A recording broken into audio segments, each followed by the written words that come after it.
Hi there, guys. Good morning. This is Donna from your wonderful channel, Linda's daughter, Donna. I have not posted a video because sincerely, I was so occupied with schooling. Let's just put it that way.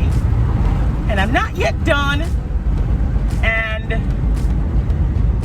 really need to buckle down and finish up because it's about time that I set an exam that I need to take.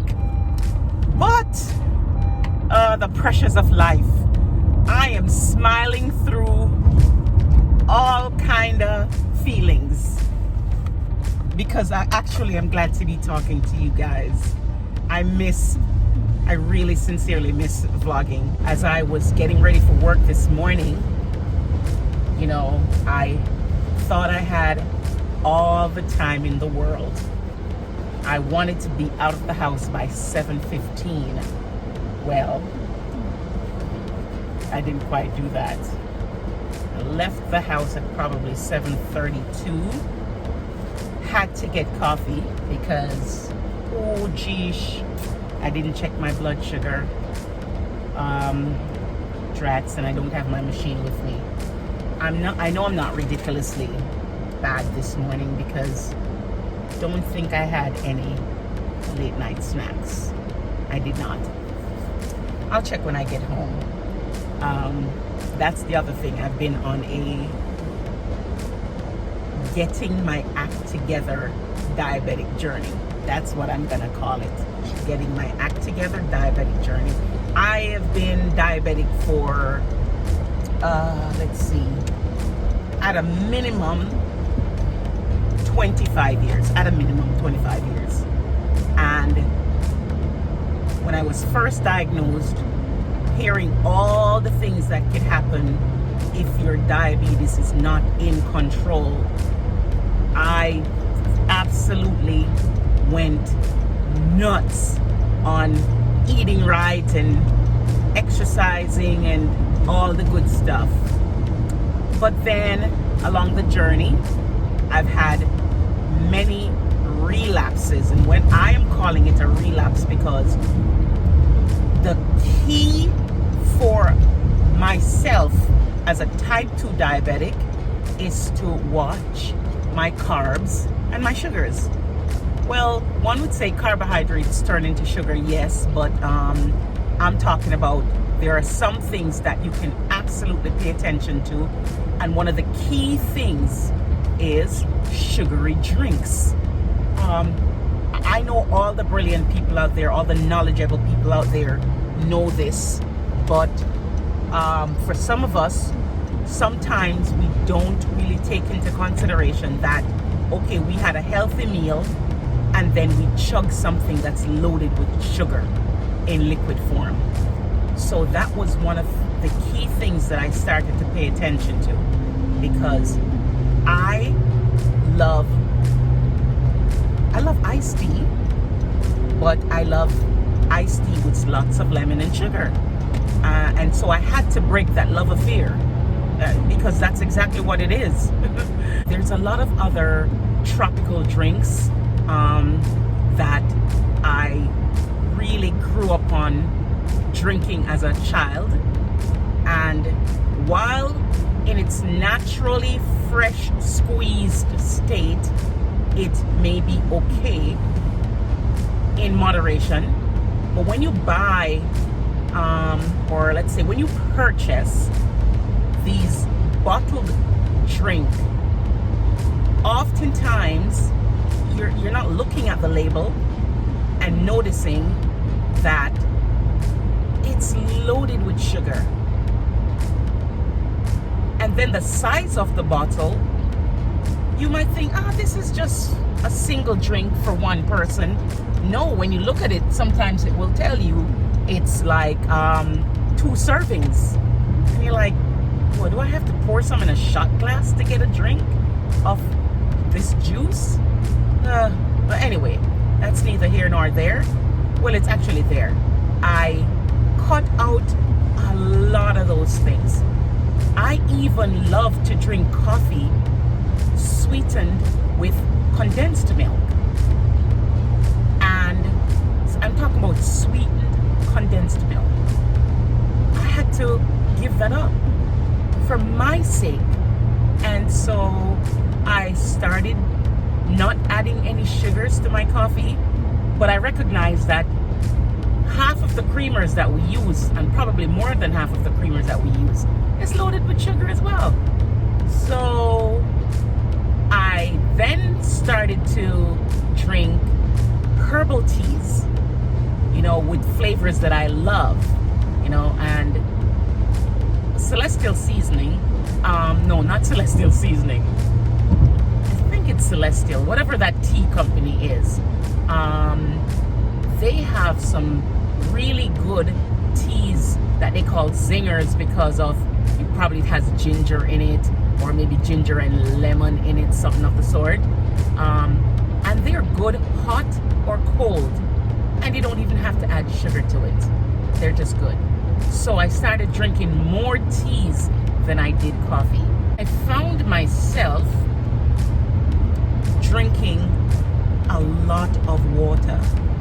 So days would go by and I'd neither have tea or coffee, but I had water with my breakfast, water with my lunch, and water with my dinner.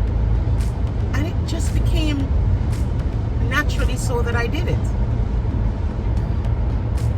It made a huge difference. It made a huge difference.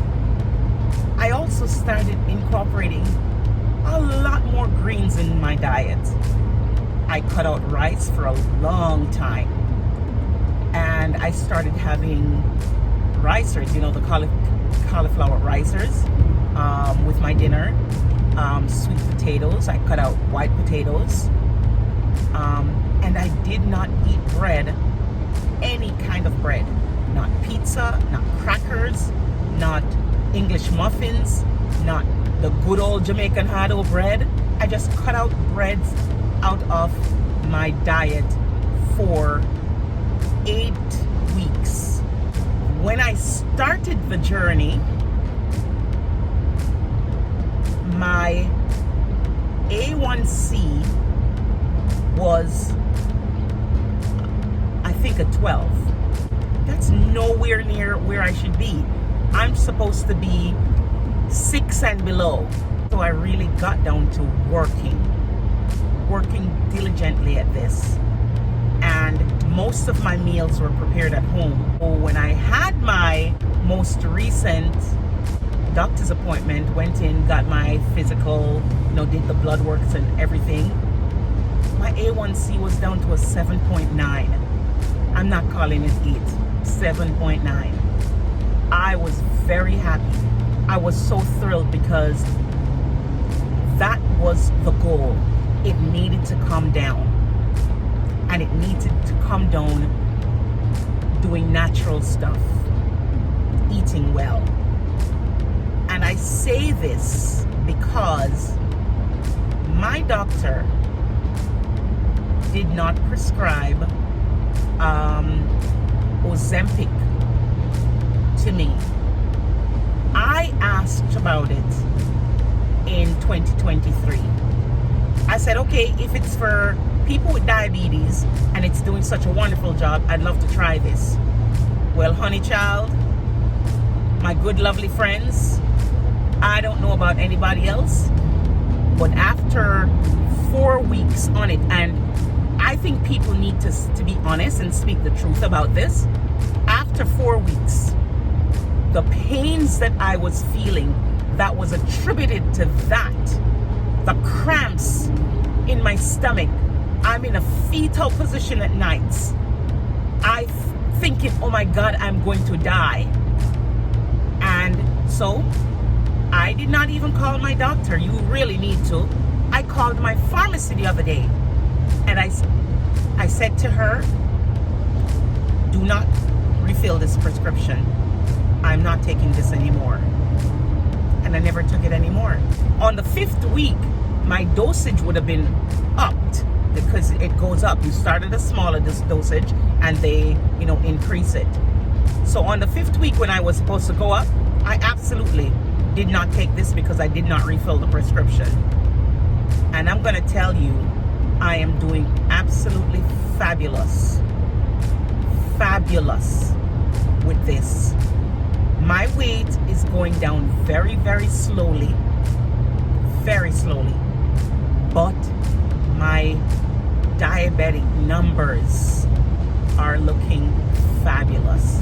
Which means in the mornings when I, check my glucose numbers, back in December and November and in 2023 this is, I would see numbers like 260, 270. I saw 300 one day. I'm like, oh my God. Now my numbers are down to 113, 109. After eating, it may be like 160 or something like that, but the numbers are looking better. And I can tell you, I've seen 200 lately, but that's after eating at a birthday party and I decide to have 2 slices of cake. And that's not the norm for me anymore. And I know personally, I'm not going to set unrealistic goals to say I'll never have cake again. That's an unrealistic goal for me. Yes, you can have some cake, but you have to have it in moderation. And I find when, especially if I have dinner and I go for a walk in the morning, my numbers are even so much better. I'm having a little bit of anxiety right now, and I pray to God it will go away. But I think this portion of my anxiety will go away once I do my APICS exam and get the results. Studying has been a bust lately. And can I just keep it real with you? The class, the tutorial, the class with a professor is done. And so now it's just for me to study, do refreshers, practice and learn my formulas, because it has some math questions on this. And if anybody's asking what's APICS, it's a supply chain exam. It's a certification in supply chain. And there's a couple of them, but this is the one that I'm preparing for. So it does have a couple of math questions in there. And it's simple math, but you need to know the formulas. And struggling with remembering stuff. But the key is that I need to pick up the book and I need to plan my studying time. I have several months in which to take this. But the key is, the longer you wait, the more you will forget. Especially, I'm not 16 anymore where my brain is young and fresh.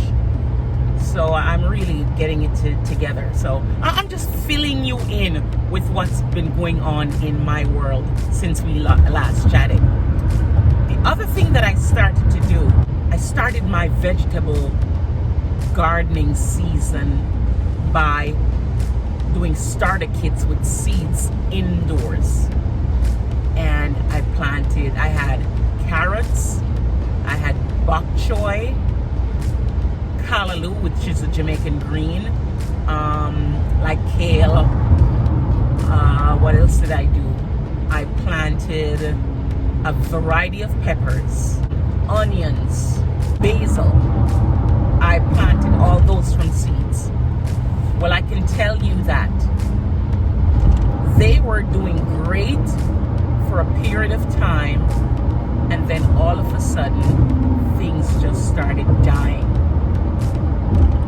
I'm not quite sure what went wrong. Some of the peppers were doing well until I put them outdoors, and I thought the frost was gone, but we had a couple of cold nights, and so they just never survived. I have 3 pepper plants that were thriving on the outside, but then something started eating the leaves.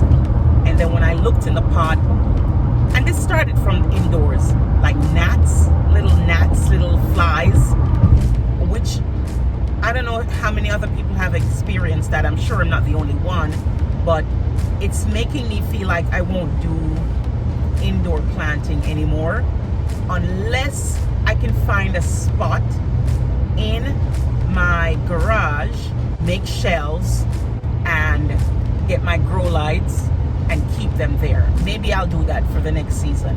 I am not deterred. It did not break my stride. For all the things that did not survive on the inside, I went to my local box store and I bought plants. And so I do have outside now, I have tomatoes, I have a variety of peppers. My callaloo, which was started inside, is actually thriving, and I'm going to get a couple of more plants. I think I'll get some herbs, some basil and sage, and herbs and thyme, things that I actually use. I really wanted to plant some spinach because I eat a ton load of spinach. I can have spinach with lunch, breakfast, and dinner. I do. So I'm still gonna try because I think I still have time to do so. I'm gonna ask you to like this video, give it a thumbs up, subscribe to my channel, share it with a friend, tell someone to tell someone that Linda's daughter Donna is back. I'm back, and I'm hoping to grow this channel. I'd love to have 50 subscribers by July 1st. I can do it. You can help me do it. Yeah, you can help me do it. That's not asking too much. How about you help me get to 50 subscribers by July 1st? Glad to see you. Like and subscribe to the channel. Turn on the notification bell so that when I post a video, you will be the first to know Linda's daughter Donna is back again. Have a wonderful day.